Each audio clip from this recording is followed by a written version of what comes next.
Sekalipun taun, wabah yang terjadi dahulu kala di dunia Islam begitu dahsyat. Anda tahu taun dulu kalau terjadi orang baru kena paginya ketularan bintil-bintil, sorenya meninggal, Pak. Kalau sekarang orang di swab positif, sekian belas hari dia isolasi mandiri, kemungkinannya dua, kemungkinan sembuh, kemungkinan mati. Persentasenya berapa? Sembuh 80%, Pak, mati 3%, kecil sekali. Bukan berarti kita menganggap ringan nyawa orang, tidak. Cuman saya ingin menggambarkan betapa taun dahulu lebih dahsyat daripada yang so-called pandemi yang lebih cocok disebut pandemi ini. Direncanakan ini, Pak. Yang karenanya kalau kita lihat sejarah, sekalipun dahsyat taunnya dahulu kala, nggak ada cerita, Pak, sholat berjamaah berubah tata cara pelaksanaannya, nggak ada. Kenapa kita harus berubah? Dan saudaraku rahimakumullah, kami cuma mengingatkan beberapa pesan dari Nabi SAW tentang sholat ini. Yang pertama, Nabi mengatakan, "Sallu kama ra'aitumuni usolli." Sholatlah kalian sebagaimana kalian lihat aku sholat. Ini sudah kata mati, Pak. Ini kunci, Pak. Kunci ini. Makanya para ulama fikih memutuskan nggak boleh dikerjakan sembarangan, nggak boleh. Apalagi setelah dia ada aturannya, terus kita berkreativitas menyangka itu lebih baik untuk keselamatan dunia kita, sementara kita tidak peduli dengan keselamatan akhirat kita. Nabi Muhammad SAW menyatakan, hari berbangkit nanti aku akan menunggu umatku di depan telagaku. Aku akan bisa membedakan siapa umatku, siapa yang bukan. Umatku adalah mereka yang wajahnya, tangannya, kakinya bercahaya bekas wudhu. Tapi ketahuilah, ada sejumlah orang wajahnya bercahaya, tangannya bercahaya, kakinya bercahaya. Aku panggil mereka, tapi dihalau sama malaikat, tidak boleh mendekat.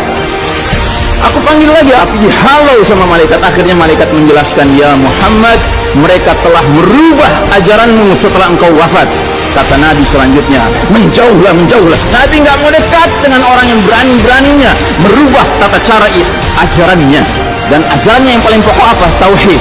Setelah tauhid apa? Salat. Dan ingat, salat adalah amal yang paling pertama yang akan diperiksa oleh Allah Ta'ala bagi setiap hambanya. Dan saudara rahimahullah, saya ingin menyampaikan dua hadis lagi. Satu hadis dari Nabi, la tadaru furujatin lisyaitan. Jangan kalian biarkan celah-celah itu untuk syaitan. Ini Nabi Muhammad SAW yang berbicara, bukan Ihsan Tanjung. Kalau Ihsan Tanjung yang berbicara, Anda boleh tolak, Pak. Ini Nabi Muhammad SAW yang berbicara, yang kita baca salawatnya dengan harapan mendapatkan syafaatnya, dengan harapan boleh meminum air dari telaganya. Jadi kata Nabi apa? Jangan biarkan celah-celah itu menjadi tempatnya syaitan. Hari ini tidak sedikit masjid bahkan memuliakan syaitan, memberi tanda di mana syaitan hendaknya berada. Na'udzubillahi min dzalik. Mau jadi apa kita, Pak? Mau jadi umat seperti apa kita? Ini adalah simpul terakhir, saudaraku.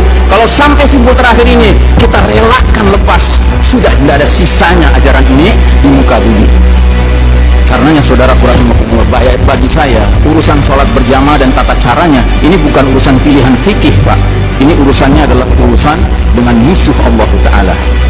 Hadis yang terakhir, kata Nabi SAW, innal yahuda qad sami'u dinahum. Sesungguhnya Yahudi sudah bosan dengan agama mereka. Wa innahum qaumun hasadun. Dan mereka adalah kaum yang sangat hasad kepada kita umat Islam, terutama dalam tiga perkara. Satu, raddis salam. Kebiasaan kita umat Islam kalau ketemu saling mengucapkan assalamualaikum, dibalas waalaikumsalam. Itu Yahudi nggak senang, Pak. Yahudi tidak senang melihat umat Islam berukhuwah Islamnya. Yahudi nggak senang umat Islam kalau ketemu saling bersedekah dengan senyum, makanya dibikin aturan begini, nggak kelihatan senyum kita. Yahudi nggak senang kita ketemu jabat tangan, rontok dosa-dosa. Maunya mereka begini saja jabatan tangannya. Dari mana ini semua? Yang kedua, mereka hasad sama kita dalam urusan apa? Iqamatis sufuf, dalam tata cara kita menegakkan shaf kita. Ingat, Pak, shaf dikatakan tegak syaratnya dua. Satu, lurus, dua, rapat. Bukan hanya lurus tapi renggang-renggang, atau rapat tapi meliuk-liuk. Tidak, harus dua-duanya lengkap. Sehingga Nabi sampai bertanya, kenapa kalian gak bersaf seperti malaikat di hadapan Allah? Para sahabat bingung, bertanya, bagaimana malaikat? Kata Nabi, mereka mendahulukan saf awal dan mereka saling rapat satu sama lainnya. Jadi Nabi itu bangga kalau umat Islam sholatnya seperti para malaikat di hadapan Allah Ta'ala. Harusnya itu menjadi kebanggaan kita juga. Dan harusnya kita tersinggung kalau ada pihak yang berusaha untuk mengacak-acak Dan yang terakhir, yang ketiga, Yahudi itu hasad sama kita dalam urusan apa? Dalam urusan umat Islam di belakang imam sholat wajibnya mengucapkan amin. Makin keras suara amin itu, makin geram mereka. Karenanya mereka bikin aturan, sempat 2 bulan masjid ditutup-tutup sama sekali, nggak terdengar suara amin dari jamaah karena nggak ada yang boleh ke masjid. Tapi sekarang setelah dibolehkan, masjid yang bisa muat 2.000 orang, cukup 500 orang, cukup 700 orang. Supaya apa? Sekurang-kurangnya aminnya bisa berkurang. Maka sekarang pertanyaan besarnya adalah, untuk siapa kita sholat? Atau untuk mereka? Inna salati wa nusuki wa mahyaya wa mamati lillahi rabbil alamin. Mudah-mudahan apa yang saya sampaikan tidak membuat bapak dan ibu makan nggak kenyang, tidur nggak nyenyak, tetapi semakin sadar betapa kita sedang hidup di era penuh fitnah di akhir zaman, dan musuh-musuh Allah sedemikian sistematis, sedemikian perencananya membuat kita sadar tidak sadar meninggalkan diri kita. Yang paling mengerikan kalau sampai sudah nggak ada perasaan lagi risau dengan ini semua. Karena apa? Nabi bersabda, siapa lihat kemungkaran ubah dengan tangan, nggak bisa dengan lisan, nggak bisa dalam hati. Dalam hati itu maknanya apa? Ingkari itu sebagai kebenaran, itu mungkar. Dan itu kata Nabi selemah-lemahnya iman. Sehingga di hadis yang lain kata Nabi, kalau mengingkari saja sudah nggak ada, udah nggak ada iman sama sekali. Nah, yang kita khawatir kalau kita ternyata ridho saja dengan aturan sholat WHO ini Pak. Padahal harusnya kita sholat dengan cara Nabi Muhammad SAW, bukan caranya Tedros atau Bill Gates. Kepada jamaah, inilah nasihat dari hati yang paling dalam kepada saudara-saudara yang saya cintai karena Allah, yang kita sama-sama bersalawat, kita sama-sama mengharapkan air dari telaga Nabi. Tapi boleh jadi nggak semua kita ngerti apa yang harus kita lakukan agar air telaga itu dapat jaminan kita boleh meminumnya.